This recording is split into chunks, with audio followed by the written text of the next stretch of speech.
అందరికీ నమస్కారం. ఆంధ్రప్రదేశ్లో ప్రభుత్వ ధనాన్ని, ప్రజాధనాన్ని, ట్యాక్స్ పేయర్స్ మనీని రెండు రకాలుగా దుర్వినియోగం చేస్తున్నారు. ఒకటి, ప్రభుత్వ స్కీముల పేరుతో స్కాములు. రెండు, పార్టీ కార్యక్రమాలను ప్రభుత్వ కార్యక్రమాలుగా ప్రచారం చేసుకుంటూ ప్రజాధనాన్ని దుర్వినియోగం చేయటం. దీనికి కారణం వైఎస్ఆర్సిపి జగన్మోహన్ రెడ్డి గారి ప్రభుత్వ వైఫల్యం. రాష్ట్రాన్ని ముందుకు తీసుకువెళ్ళటంలో, పాలన చేయటంలో వైఫల్యం. కక్షపూరిత రాజకీయాలతో రాష్ట్రంలో విధ్వంసం. ప్రజాస్వామ్య రాజ్యాంగ ప్రాథమిక హక్కుల ఉల్లంఘన జరుగుతున్నది. రాష్ట్రంలో జరుగుతున్న రాజకీయ క్రీడ. రాష్ట్ర ప్రభుత్వం చేస్తున్నటువంటి ఈ వ్యవహారాలన్నిటినీ, లోపాలు ఎత్తి చూపించిన వారిపైన, అవినీతిని విమర్శించిన వారిపైన కేసులు పెట్టి కక్షగట్టి జైళ్లకు పంపటం, సోషల్ మీడియా వాళ్లలో పోస్టింగులు పెట్టిన వారిపైన అర్ధరాత్రికాడ నిర్బంధించి ఊళ్ళు తిప్పి అక్రమంగా కేసులు పెట్టడం. ఇది పాలనా వ్యవస్థ. అంతకు మించి ఈ పాలనలో జరుగుతున్నది ఏమీ లేదు. ప్రధానంగా మనం చూడవలసింది ఏమిటంటే, ఆంధ్రప్రదేశ్లో నిరుద్యోగం అనేది తాండవిస్తున్నది. నిరుద్యోగం తాండవించడానికి ప్రధానమైనటువంటి కారణం ఉన్న పరిశ్రమలను వెళ్ళగొట్టడం, కొత్త పరిశ్రమలను రానివ్వకుండా చేయటం. మొత్తం కావాలని చెప్పేసి పరిశ్రమలన్నిటినీ వెళ్ళగొట్టాడు రాష్ట్రంలో జగన్మోహన్ రెడ్డి గారు. ఎన్ని పరిశ్రమలు వెళ్ళగొట్టాడు అని అంటే, సుమారు 1,25,000 కోట్లకు విలువైనటువంటి పెట్టుబడులను ఈ రాష్ట్ర పరిశ్రమల్లోకి రానివ్వకుండా జగన్ గారిని భయపెట్టారు. జగన్ గారు భయపెట్టారు వాళ్ళని. ఏ రకంగా? Asia paper and pulps, Jockey industries, Lulu group, Reliance industries, Franklin Templeton data center, Amar Raja battery, తర్వాత ఎంఎస్ఎంఈలు, అనేక ఎంఎస్ఎంఈలు బోర్డని క్లోజ్ అయిపోయినాయి. దీనివల్ల మొత్తం సుమారు 2 లక్షల ఉద్యోగస్తులు రోడ్లు పాలయ్యారు. ఈ విషయాలు ఒక పక్కన. ఇది కావాలని కక్ష కట్టి పరిశ్రమలను వెళ్ళగొట్టి అని చెప్పి ఈనాడులో ఈ ఆర్టికల్ వచ్చింది. ఓకే, ఇది తప్ప నిజమైనటువంటి పక్కదానికి జోలికి పోయేదలికి ఇది పక్కన పెడితే, నిరుద్యోగంలో నెంబర్ 1 పట్టభద్రులు అని చెప్పేసి కేంద్ర ప్రభుత్వ వార్షిక నివేదికలో వచ్చింది. ఆ నివేదికను ఈనాడులో ప్రచురించారు. ఎవరు? పీరియాడిక్ లేబర్ ఫోర్స్ వాళ్ళ యొక్క నివేదిక ఇచ్చారు. ఆ నివేదిక ప్రకారం నిరుద్యోగంలో నెంబర్ 1 అంటే ఎలా ఉంది ఇది? దీనిలో కనుక మనం చూసుకున్నట్లయితే, ఆంధ్రప్రదేశ్ రాష్ట్రం పీరియాడిక్ లేబర్ ఫోర్స్ సర్వే నివేదిక ప్రకారం డిగ్రీ చదివిన వాళ్ళల్లో నిరుద్యోగ రేటు 24% ఉన్నది. అది ఫస్ట్ నెంబర్ 1. ఆ తర్వాత రాజస్థాన్ కానీ తెలంగాణలో 16% ఉన్నది, ఏపీలో 24% ఉన్నది. ఇది నివేదికలో ఇచ్చింది. ఇది ఈనాడులో ప్రచురించారు. తర్వాత రోజుకొక నిరుద్యోగి ఆత్మహత్య. డిఎస్సీలు వేస్తూ ఉన్నారు, అవి లేదు, వేయలేదు అని చెప్పేసి గ్రూప్ 1 గ్రూప్ 2లకి వేయలేదు. 4 ఏళ్లలో మొత్తం 1,345 మంది చనిపోయారు, బలవన్ మరణాలు. ఇది నిరుద్యోగులకి ఉద్యోగాలు లేక. ఇవి ఈనాడు పేపర్లో వచ్చినాయి వాస్తవాలు. ఇకపోతే ఇది ఒక భాగం. ఇంకోటి కూడా చెప్తా మీకు. ఇక్కడ ప్రస్తుతానికి మనం చూడవలసింది పారిశ్రమలు, నిరుద్యోగం. ఈ రెండు లింక్ చేసుకున్నట్లయితే రాష్ట్రంలో జగన్మోహన్ రెడ్డి గారు వచ్చిన తర్వాత రాజకీయ కక్షలతోనూ వ్యాపారాల్లో వాటాలు పరిశ్రమలు నిలపాలంటే మీకు అనఫిషియల్గా 50% వాటా ఇవ్వాలి. వాళ్ళు ఇంకేం చేస్తారండి? వాళ్ళు ఖర్చులు ఇల్లు పెట్టుకోవాలి, 50% ఎన్ని వాళ్ళు చూసుకోవాలి. ఎందుకు పెడతారు వాళ్ళు? పరిశ్రమలు పారిపోతారు. లేదా రాజకీయపరమైన కక్ష కట్టి వాళ్ళ ఆస్తులు ధ్వంసం చేస్తారు.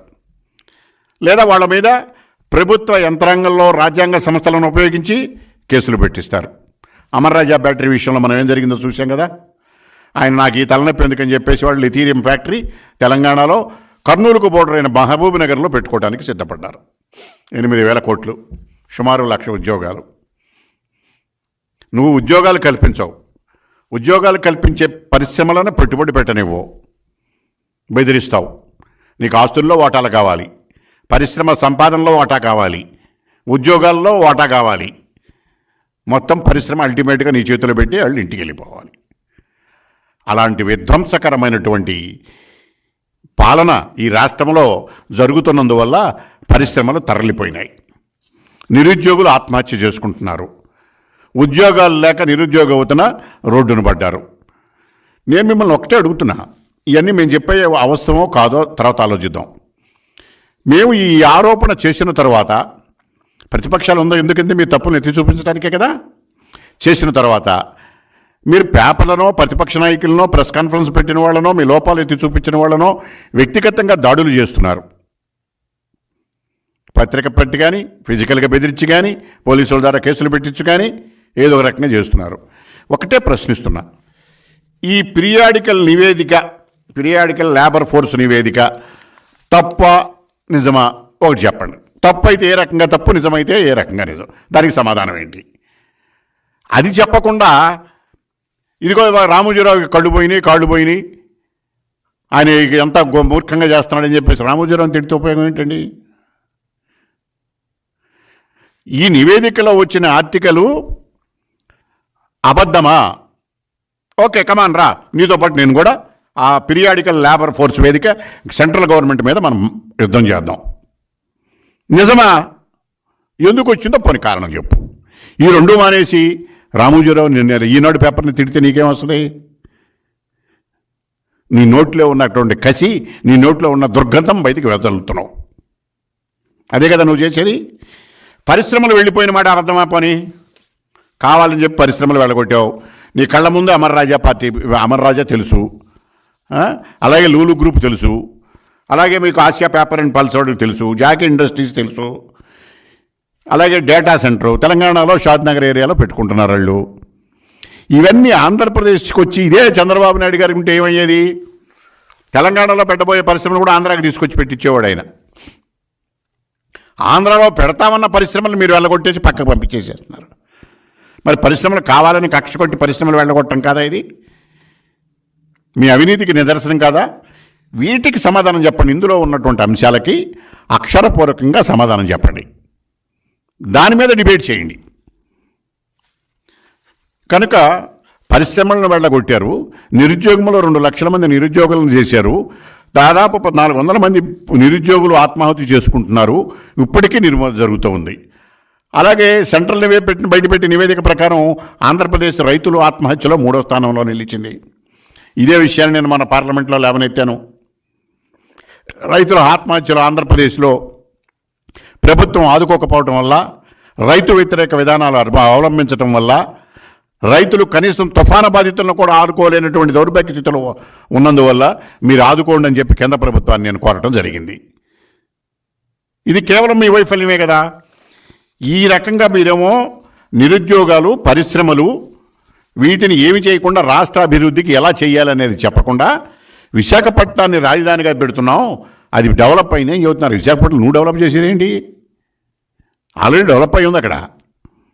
నీ వల్ల అక్కడికి వెళ్ళి జరిగిందల్లా ఏంటంటే భూ కబ్జాలు పెరిగినాయి, ప్రజల యొక్క శాంతి భద్రతలు తగ్గినాయి, దొరికిన ప్యాలెస్లన్నీ ఆక్రమించుకోవడానికి, ప్రైవేటు ఆస్తులు ఆక్రమించుకోవడానికి, సామాన్యుడు రక్షణ లేనివాడు ఆస్తులు మీ పార్టీ వాళ్ళు కబ్జా చేయడానికి ఆ రకంలో కూడా ఒక రకమైనటువంటి అశాంతి ఏర్పడి ప్రజల గందరగోళంతో, భయభ్రాంతులతో ప్రాణ మాన ఆస్తి రక్షణ లేకుండా విశాఖపట్నం తయారైంది.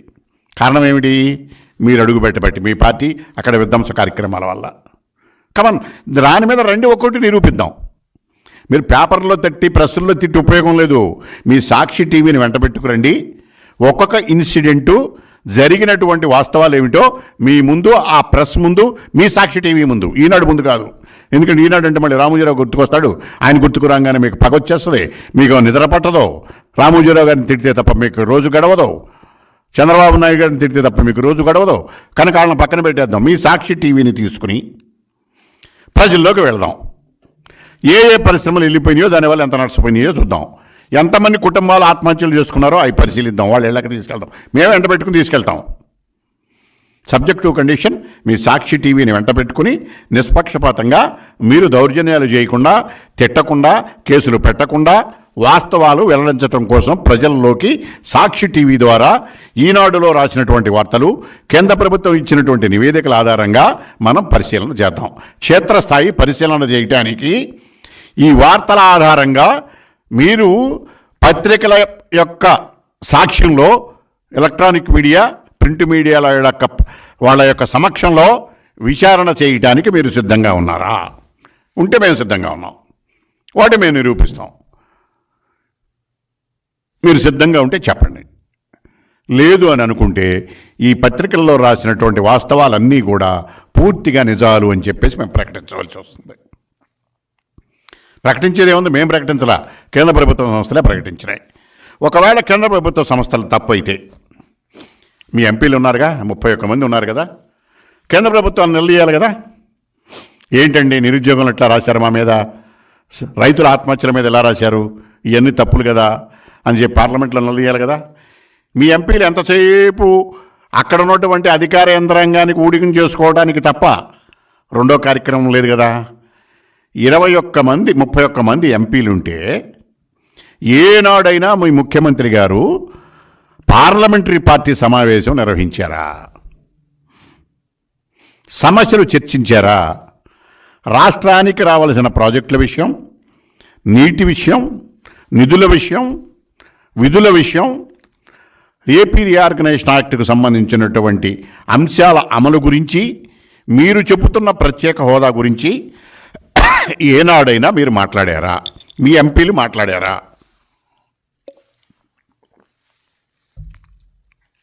ఎంతసేపు కమిషన్లో కకృతులు, ఎవరిని మేనేజ్మెంట్లు చేద్దామా? మీ ఎంపీలు ఏం చేస్తున్నారు? 31 మంది ఒక్కరోజన్నా మీటింగ్ పెట్టి మాట్లాడుకున్నారా ఈ సమస్యల గురించి? మీ ముఖ్యమంత్రి మాట్లాడా? ఆఖరికి చంద్రబాబు నాయుడు గారు జైల్లో నుంచి బయటికి రాగానే ఆయన నిర్వహించిన మొదటి కార్యక్రమం ఏంటో తెలుసా మీకు? మీరు అక్రమంగా నిర్బంధిస్తే న్యాయస్థానాలు ఆయనకి రక్షణ కల్పించి బయటికి తీసుకువస్తే, బయటికి తీసుకువచ్చిన రోజే ఆయన చేసినటువంటి మొట్టమొదటి కార్యక్రమం, మరుసటి రోజు నుంచి పార్లమెంటు ఉంది కనుక పార్లమెంటరీ పార్టీ సమావేశం పెట్టాడు ఆయన. ఆ విషయం తెలుసా అండి మీకు? ఒకసారి పత్రికలు తిరగేసుకోండి, మీడియా తిరగేసుకోండి. ప్రతిపక్షంలో ఉండి కూడా మేము మా విధులు నిర్వహించడానికి, మా గళమెత్తడానికి పార్లమెంట్లో ఏ రకంగా పోరాడాలో మాకు దిశ నిర్దేశం చేసినటువంటి నాయకుడు చంద్రబాబు నాయుడు గారు. మరి మీ జగన్మోహన్ రెడ్డి గారు 31 మంది ఎంపీలను పెట్టుకుని నెలకు 2 సార్లు ప్రధానమంత్రిని, హోంమంత్రిని కలుస్తూ నిధులు వేల కోట్లు అప్పులు తెచ్చుకుంటూ, ఆ అప్పులు తెచ్చినటువంటి అప్పులను మీరు దిగమింగుతూ ప్రజా సంక్షేమం కార్యక్రమంతో పేరుతో ఏనాడైనా ఈ రాష్ట్ర ప్రభుత్వ సమస్యలపైన, నిరుద్యోగం పైన, పరిశ్రమలపైన, ఏపీ రీఆర్గనైజేషన్ యాక్ట్లో అమలు చేయవలసిన విషయాలపైన మీటింగ్ పెట్టి చర్చించారా? చంద్రబాబు నాయుడు గారు ఉండగా ఆల్ పార్టీ ఎంపీలతో మీటింగ్ పెట్టేవాడు ఆయన, పెట్టి చేసేవాళ్ళు. కనీసమైనటువంటి ఇంగిత జ్ఞానం కూడా లేకుండా మీరు పాలన చేస్తున్నారు. దీనివల్ల రాష్ట్రం నష్టపోతున్నది. ఇక ఇంకొక విషయం, ఇంకో ముఖ్యమైన విషయం ఏంటంటే, రాష్ట్రంలో ఇప్పుడు జరుగుతున్న అన్నింటినీ కూడా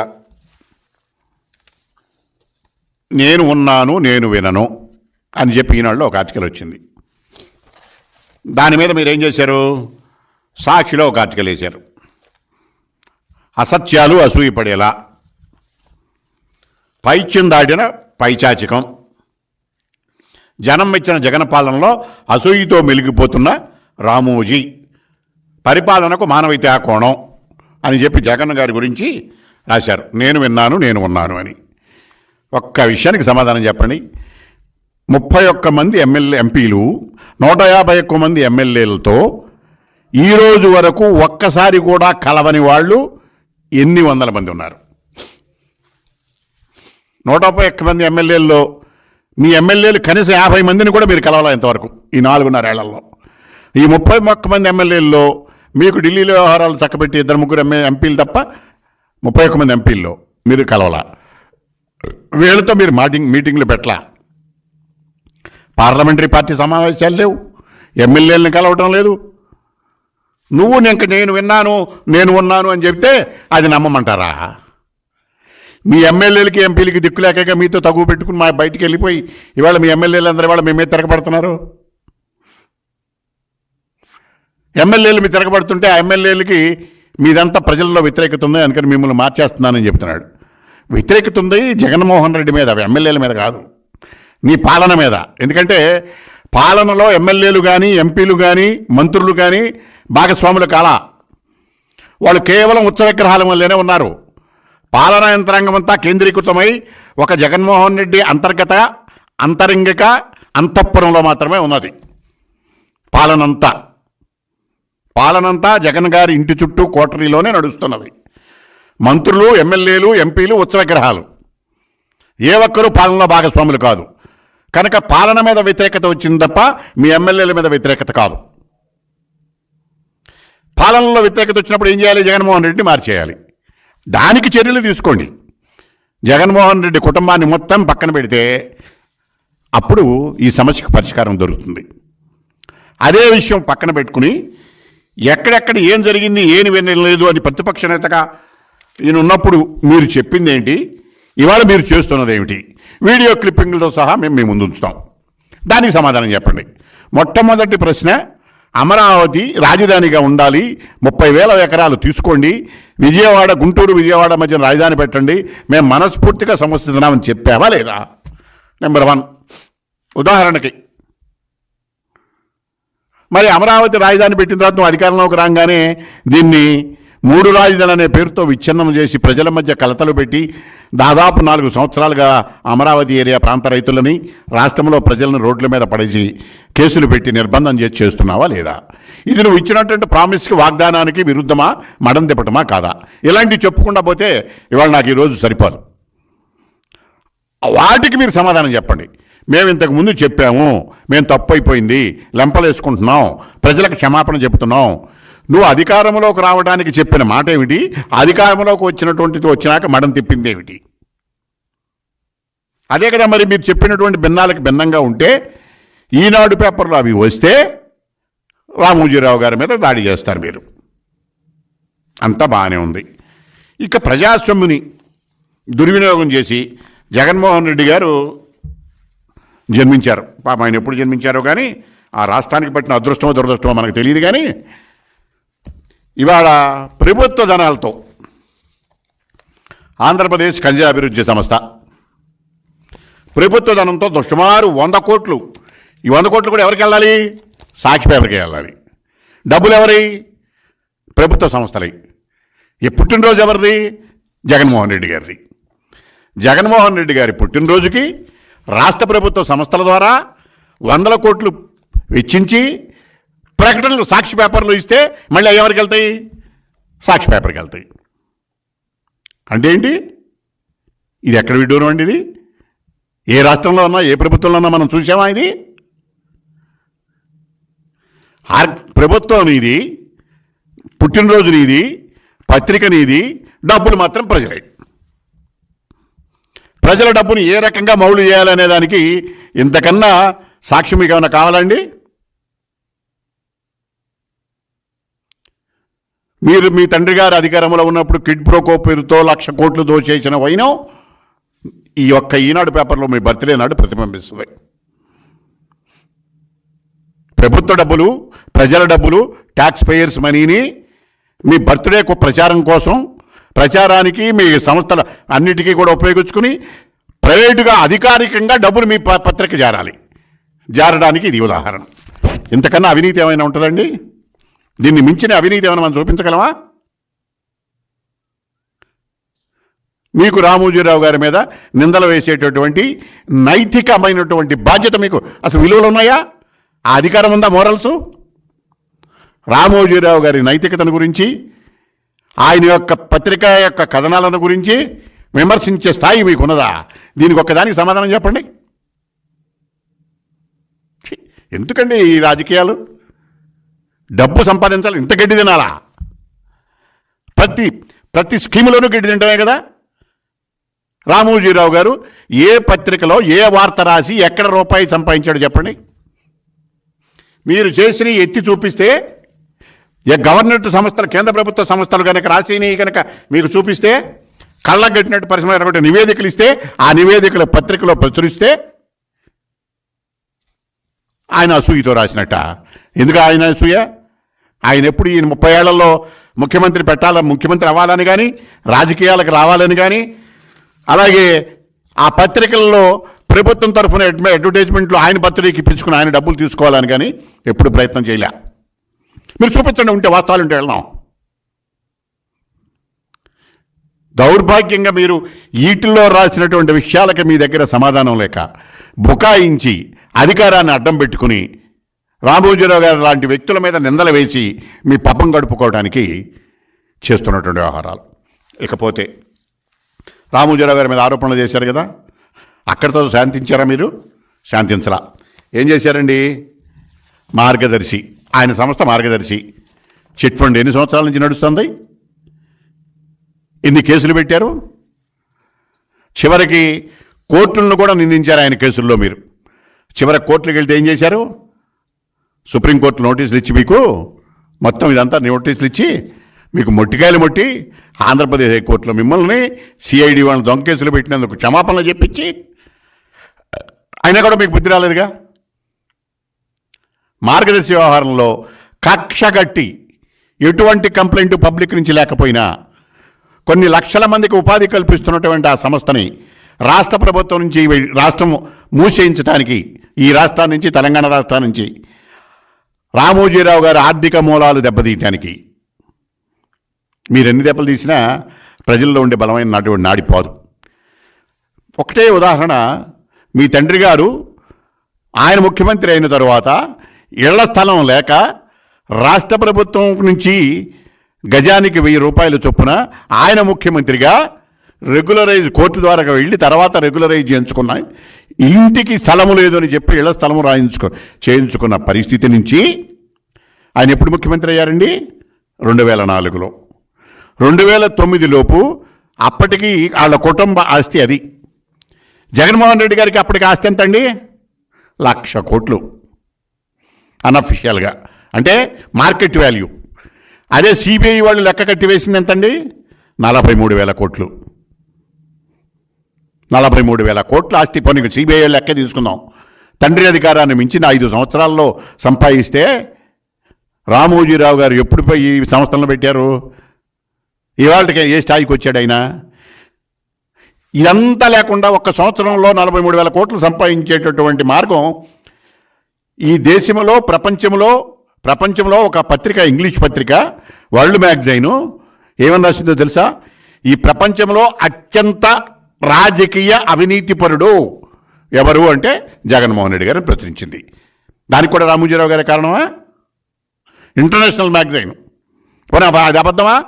అది రాసింది అబద్ధమా? లేకపోతే ఆ పత్రిక అబద్ధం రాసిందా? లేకపోతే మీరు చేసింది నేను ఇంకా తక్కువ రాసిందా? నా ప్రకారం తక్కువ రాసింది. ఎందుకంటే 43,000 కోట్లు సిబిఐ లెక్క, కానీ మా లెక్క 1,00,000 కోట్లు. అప్పుడు మరి తండ్రి అధికారాన్ని అడ్డం పెట్టుకుని 43,000 కోట్లు సంపాదిస్తే ఒక సంవత్సరానికి 5 సంవత్సరాలకి, నీ అధికారాన్ని అడ్డం పెట్టుకుని ఈ 5 సంవత్సరాల్లో ఎన్ని లక్షల కోట్లు సంపాదించుంటారు మీరు? అదందది ఈ సాక్షి పేపర్లో ఎన్ని కోట్లు వచ్చినాయి మీకు ఈ అడ్వర్టైజ్మెంట్ల ద్వారా? మీ పుట్టినరోజుకి గవర్నమెంట్ డబ్బు ఎన్ని కోట్లు వచ్చినాయి మీకు మీ సాక్షి పేపర్కి? ఇది అవినీతి కాదా?